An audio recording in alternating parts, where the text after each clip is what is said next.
Hey guys, Ferns here, back again with another Supercoach video. This time it's our round 8 review, and we actually had a pretty good week, which, I'll be honest, after Saturday night, I didn't think we were going to.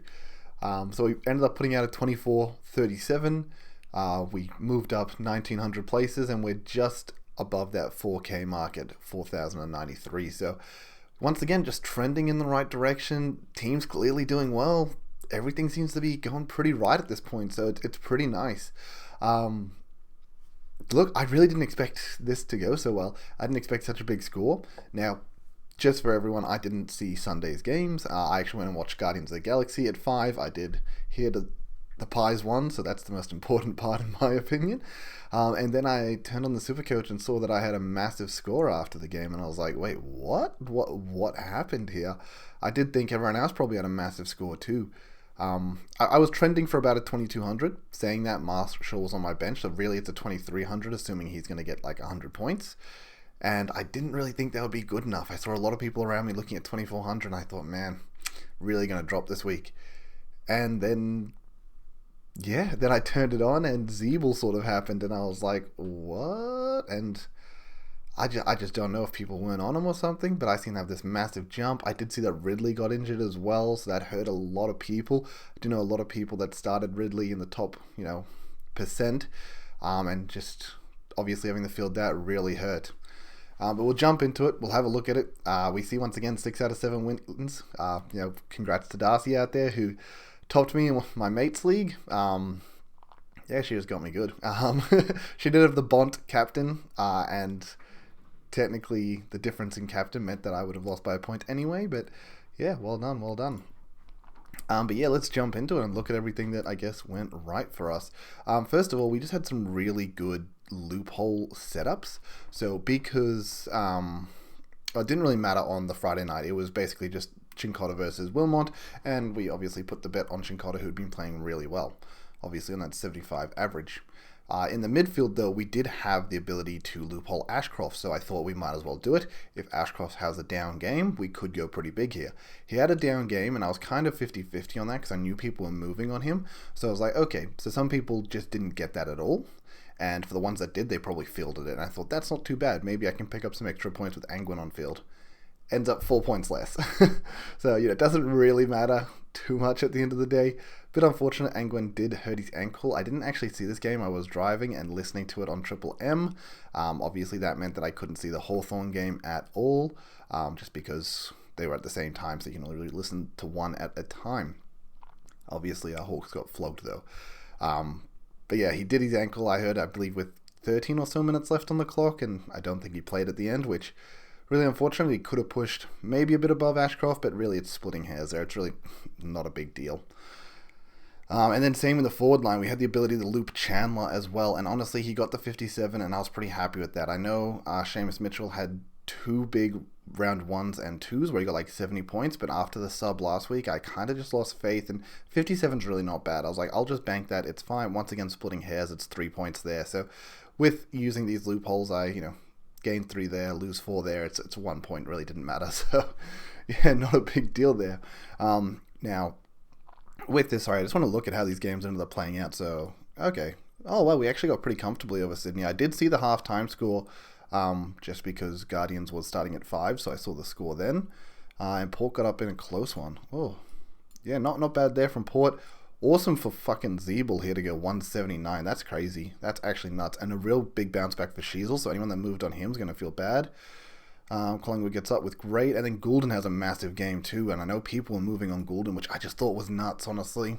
I know that's always easy to say in hindsight, but obviously in my videos, I wasn't even tossing that up. I didn't even bring it up because I just thought that's crazy. We picked Goulden as a keeper. Yes, he's underperforming, but we want to be getting rookies off the field, upgrading the team. We're not going to be looking to move on Goulden. He's not underperforming so detrimentally that he needed to be moved. It was one of those things that, maybe a luxury buy flip if he doesn't get, if there's other people that come into this role. If Bailey Smith starts popping up as a forward, if Petrarca moves into the forward line, if Gorm moves into the, things like that, where it's like, okay, Goulden's all of a sudden fall into this F10 to 15 range. Maybe we luxury flip him at the buy. But yeah, now comes out a massive score there. He's actually now more points than Rosie. So yeah, anyone that moved on him, that's going to hurt.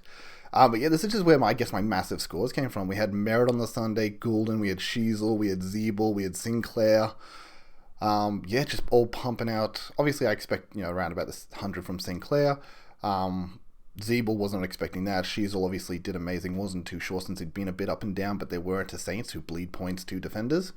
And then Goulden with a massive one. So, oh yeah, and even Rosie's 104. So yeah, my score wasn't tracking all that well. And a few down players would have really hurt. And then just, yeah, really massive Sunday for me, which is really cool. But yeah, we'll go through it nice and quickly here. Dawson, we take that. Awesome 122. He was tracking for a much bigger score, and it was a little bit slow at the end of the game, which sucks, but that's okay. I think it was 100 points at three-quarter time, and then only put out 22 in the last quarter where Geelong did run away with the win, but that's fine. You know what, he's 124 average. We're very happy with this starting pick. Speaking of which, I saw Docky bounce back with the 111, and it's like, bro, I don't think you did that once when you're my team. Come on. Dacos with the 81. I did see the tag symbol on him when I looked at halftime, so it looks like Sydney said they're going to put attention into him, and they clearly did. But we're still happy with an 81. The man's been putting out massive scores, and if you're going to get, tagged and your floor's 80-ish, that's pretty good, honestly. That's really not bad at all. If they have to tag you to keep you to 80... It just speaks so much for just how good you are. Sinclair 99, as I said, didn't see that. Zeeble the 179, didn't see that. What a massive game for us. So good. 111 average, just powering along. Massive starting pick there when you're on it. Day with another down game. Hawks kind of got flogged though, so as I said, I didn't see this game because I was listening to the Dogs game instead. But yeah, it's not the worst. As we said, if he ends up being a underperforming D6, that's fine, but I think he's still, he's serviceable at the worst case scenario.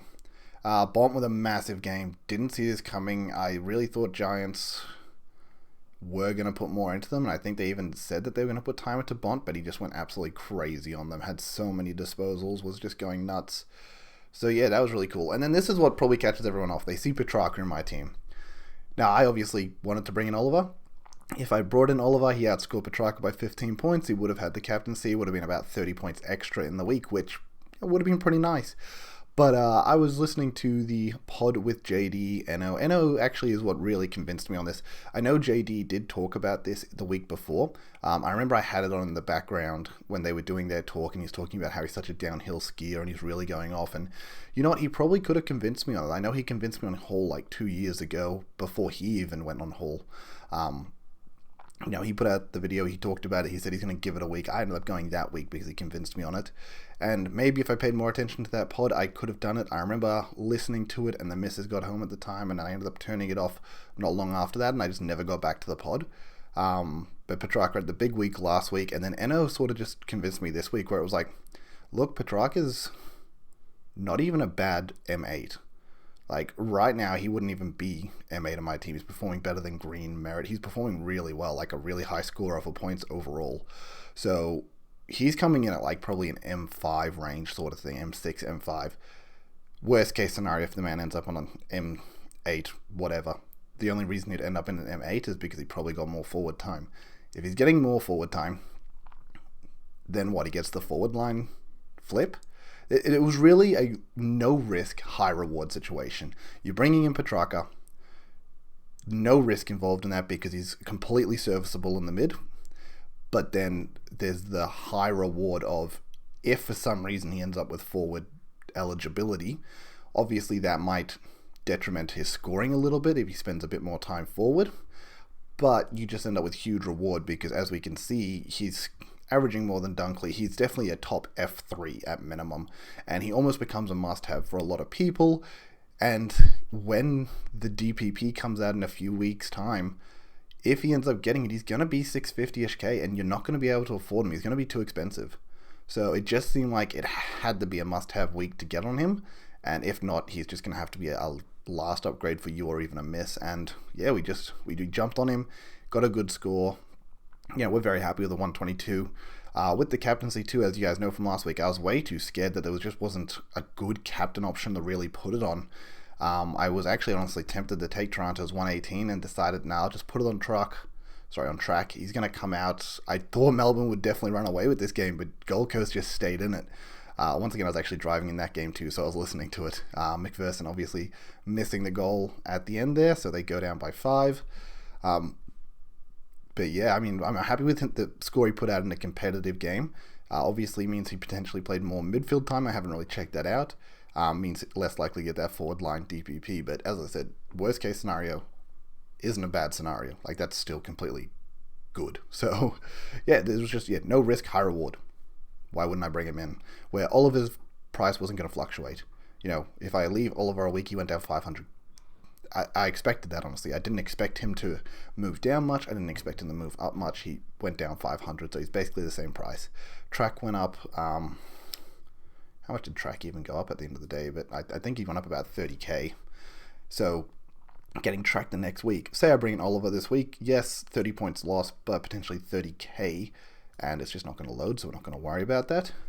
And just in a situation where it feels like it's a bit of a cash struggle, it feels like we're lacking on rookies. I mean, we've got Constable not playing, we got Johnson suspended, we've got our loophole in Madden, we got Roberts out for a bit. We're lacking in rookies, we're lacking in the cash gen, so saving 30k, getting Track in now, just seemed like the better play.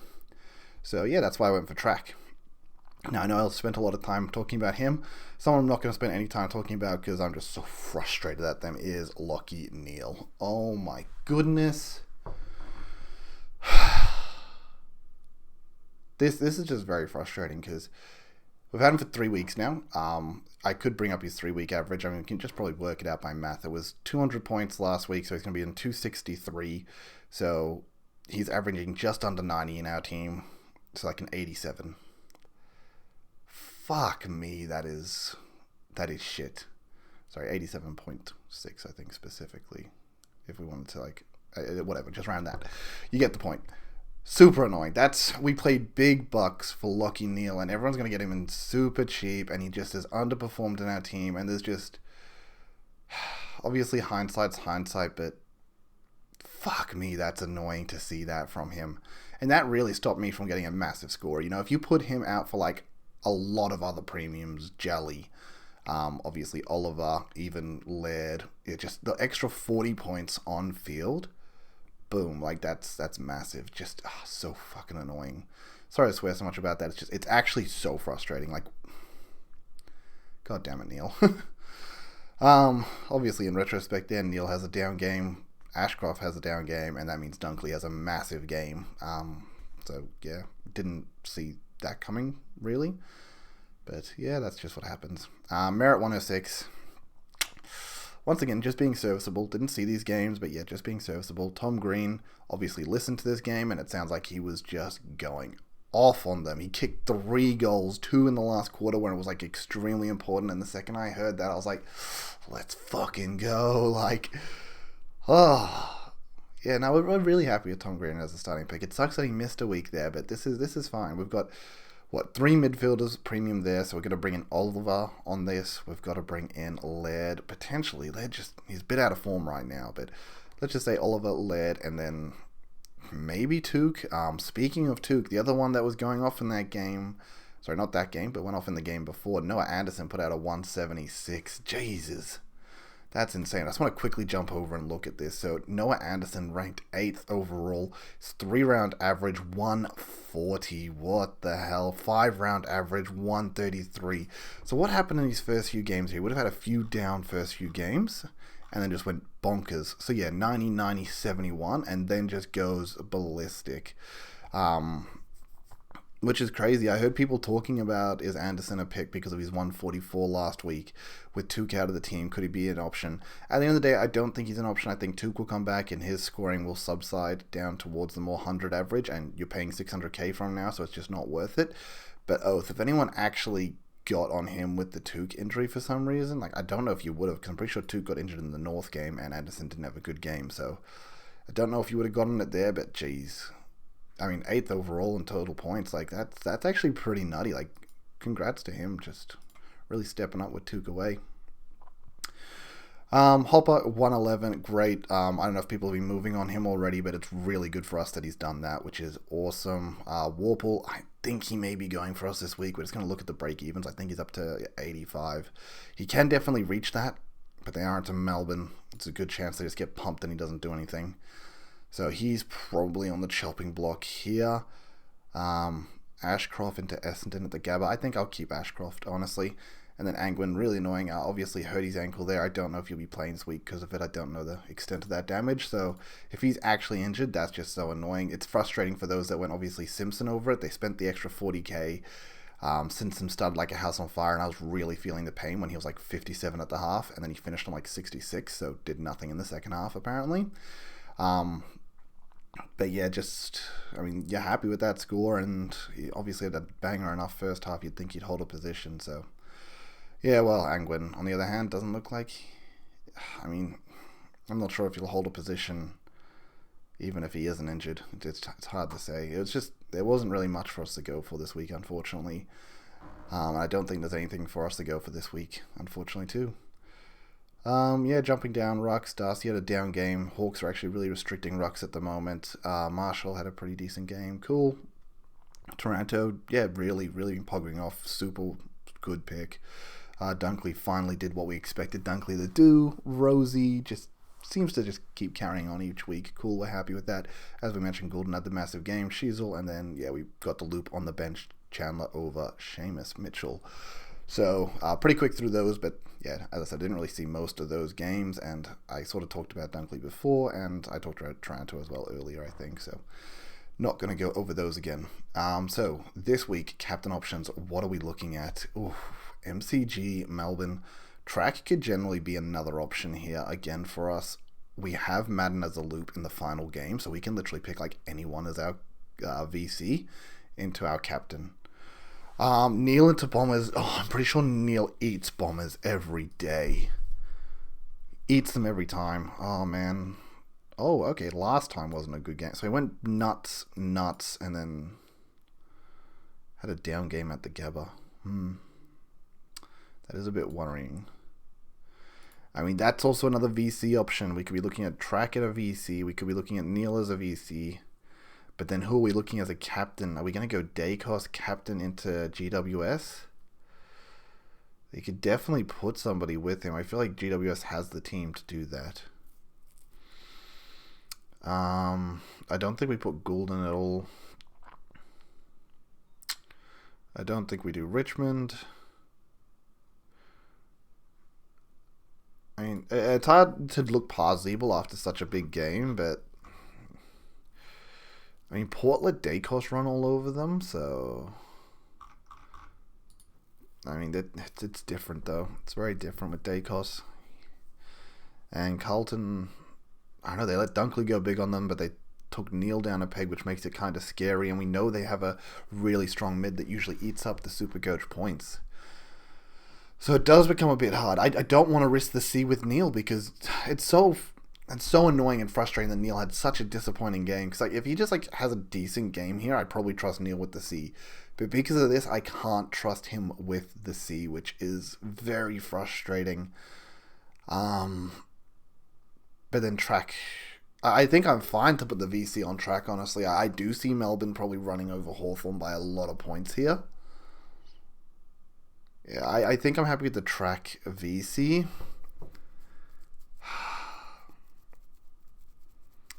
Damn it, it's just really annoying. I would have been very happy to keep the C on Track, honestly. If this Brisbane game was earlier, I would have probably put the VC on VC on Neil into Track. But because it's later, it's I just don't feel like I can trust Neil with the C. Oh man. Maybe I do just trust him with the C. It is Lockie Neil at the end of the day. He's a proud man. Is he really going to let this happen 2 weeks in a row? Maybe not. Or do we just back in Dacos and GWS let him do what he wants? Definitely a possibility. 2 weeks in a row they've put time in the Dacos, and the teams, Adelaide put time into him, Sydney put time into him, and they still lost. So does the Dacos... That's the thing with Dacos. As a Collingwood supporter, I love seeing what Dacos does, and he really is a great player at the end of the day. But is he so detrimental that you need the tag at the end of the day? I don't know, he's a high percentage player, gets a lot of possessions. And he does the easy and cheap stuff, which is really great for us Supercoach wise. But is it really like? It's hard to say. He's definitely damaging. He has a elite foot. He goes up forward, kicks goals. He's great around the ball. I don't know. Like, it's hard because I do think he's good enough to warrant the tag. But after 2 weeks of him being tagged and not really doing not that didn't do anything, but it didn't win them the game. Should have it won Adelaide the game? Maybe. Should have it won Sydney the game? No, it looks like we kind of ran over that. I don't see what happened, but it looks like we ran away with that. So, are GWS going to do it? I don't think they've tagged this year, really. I don't know. I guess that's one to consider. So, yeah, I guess that's really the three options that I'm racking up here. I think if you have Oliver, easiest VC. We should go through my trades really quickly, actually, because that's the plan, to bring Oliver in. So I did this last week too. I went into the captaincies too early, and I hadn't even brought in my players. I want to see break evens real quick. Did anyone do anything that's worth noting? Roy Atkins, so expensive. Dylan Williams, my God. If anyone had Dylan Williams, that's just crazy. Yeah, nobody did anything that we didn't already know of. There's nobody really to bring in, which is super annoying. Lord didn't play. Weddle did play. 2 really average scores at absolute best. Jury did play. That's the other one who we want to give an extra week to, obviously. Kemp played, but he's way too expensive. I think the only one that we're actually even possibly looking at here is literally Weddle. Is Weddle someone we can bring into our team?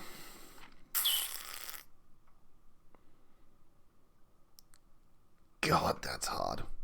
I guess we'll see what we can do here, because as I said, I want to move Warple on. Plan was to also potentially move Wilmot on here. Yeah, bringing in Weddle's not going to give us enough cash, which is unfortunate. The only way I'd get enough cash is going down from like a Chandler. What's Chandler's break even? Is he worth going on at all? So break even. So Wilmot's probably going to meet that. Chandler's probably going to meet that. But he's someone I can go on. He's not going to earn too much more cash from here. Potentially. He could easily put a big... Oh, no, they're playing Hawthorn. He can put a massive game into Hawthorn. And then, like, really get that cash rolling again. So he's someone that I kind of want to hold on to for that purpose. And he's just been reliable scoring for us. Because if we bring Weddle in...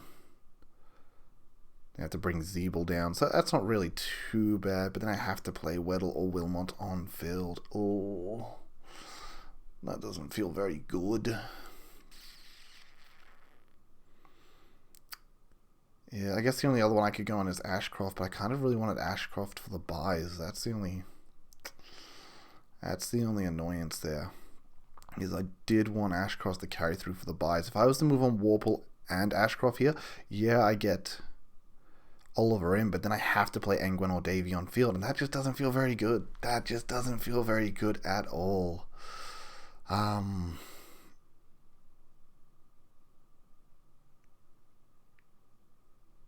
mean, technically I could move Wilmot down here and then Seamus Mitchell up. But that means I'm playing Wilmot on field there, Seamus Mitchell on field, Chandler on field. Oh, that doesn't feel very good, I've got to be honest. That just doesn't feel good in the slightest. That's really it. Do I go on Ashcroft or do I go on Chandler? If I'm only keeping them for like 1 week more, then Chandler's the better one to keep because he's going to make a bit more cash in that time. Okay, let's just have a bit of a play with it. Let's have a look at it. Let's just see what we can do here. So if we were to be doing this, we're going to bring in Oliver. And then we're going to move Wilmot down and bring in... I don't want to filter. What was I thinking? I wanted break evens. Break evens. We're going to Weddle. Complete that. Yep, we're just going to complete it for now. Okay. So this doesn't really look good here. Wait, can I move you guys? Oh no, for some reason I thought Weddle had forward DPP. Definitely does not. Yeah. I mean, we have Johnson as the loop, so at least we... Oh, he can't even loop actually because he plays too early. So I don't really have a loophole here. We just have to play one on field, which doesn't feel very good. Doesn't feel good in the slightest. Yeah, we can't even loop here because Constable plays too early. If Constable got named, that would be pretty cool actually, because then I would just go for that and probably put Constable on field. That would be cool. Angwin, you can keep that. Chandler and Mitchell play at the same time, so that's irrelevant. Is it possible for me to get Mitchell into the defense line? Because I would love him to be there. I have to bring Weddle into the back line. I'm moving 2 people from the midfield.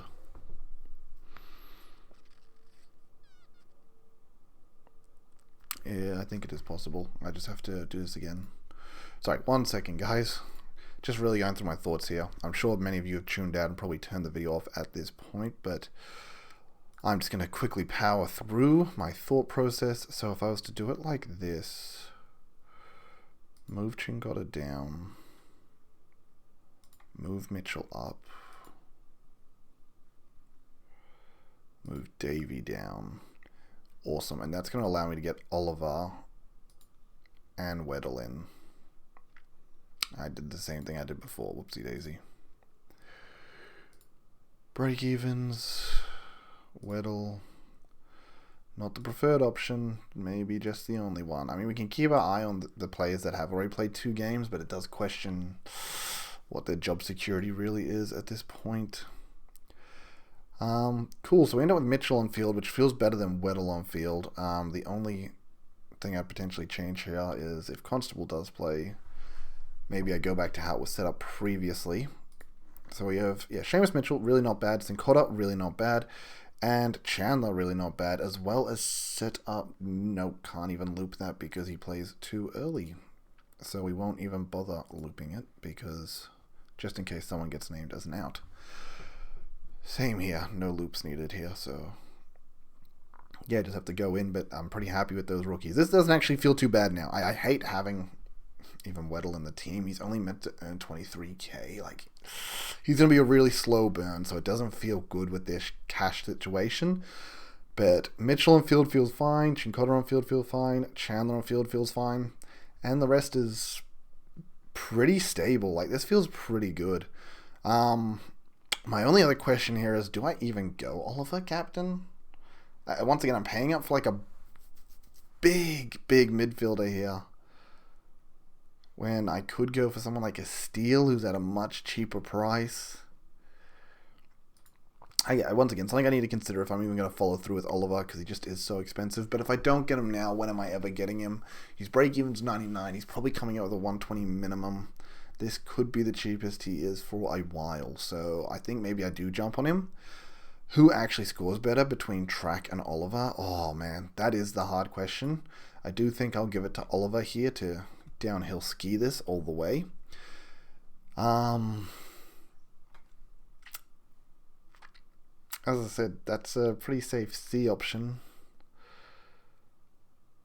I hate even the idea of putting the C on Neil as backup. That just makes me feel awful. The only thing I can think of is, honestly, that makes me feel better. Like, that makes me feel actually really good. Like, I'm very happy to just bank in Oliver with a C. And as I said, I'm pretty sure Port gave up a lot of points earlier in the year to Dacos. And I feel like they have been giving points out. Like, they don't hoggle the Supercoach points. So yeah, maybe it's not a bad idea. Just throw it on Zeeble. Worst case scenario, 3/4 time, because I don't know if this game will be done in time, but yeah, maybe 3/4 time. It could be things aren't going well, or things are going really well. I just make the judgment call from there. But I'm pretty happy the bank, and I think Oliver here. Yeah, but I think the team's looking pretty dope overall. I mean, we've basically got our 5 premiums in the back line. We've got 6 premiums in the mid. and we've got 5 in the forward line. So we only really have 3 rookies on field, which feels good. Hop has been performing well enough that that's fine. I hate bringing players out before the bye, honestly, right now, but this feels not bad. I think the only other thing I need to keep in mind is I think round 14 bye. Or could be... It's actually... Is it the worst? So 1, 2, 3, 4, 5, 6, 7, 8, 9, 10, 11, 12, 13, and 14. So we have 14 not playing. Could be back in the team. 16, I don't think Roberts is back, so we'd be able to flip Wilmot into defense and play Wilmot on field as well. So we're looking at 17 at this point, around 14. I think I need to stick with Oliver. This seems like a good game for Oliver, and maybe the last time it's possible to get him. Maybe the last possible time to get Track as well with his break even. So, yeah, I think team looks awesome. Things are going well. We're going to save a boost this week because we just don't have any other downgrade options. So there's nothing really worth boosting to. So we'll just save it for now. But yeah, team's looking good. I guess looking into the future, what is maybe the plan next week? What rookies can go down? Chandler can technically easily help move Hopper to a premium. The real question here is that worth it? Because then I'm having to field a Davies or something. Yeah, it could be a problem for next week. The other thing is, how does this stack up at the end of the day? Would we prefer Zeeble in the forward or the back line? What would we prefer? Would we prefer premiums in defense or forward? Well, if we just take a look at, let's just see what the top 6 defenders are scoring right now. Top 6 defenders are 103. It's a big jump as well from Zeeble upwards. So yeah, defenders have been pretty lackluster. I mean, Sinclair's actually 7th overall. But I guess that's not even looking at averages. If we look at averages, yeah, Stewart, I guess, is the other one that we need to consider there. Someone that I could have got in instead of Sinclair. They had pretty similar scores this week as well, so Stewart's definitely still winning this contest.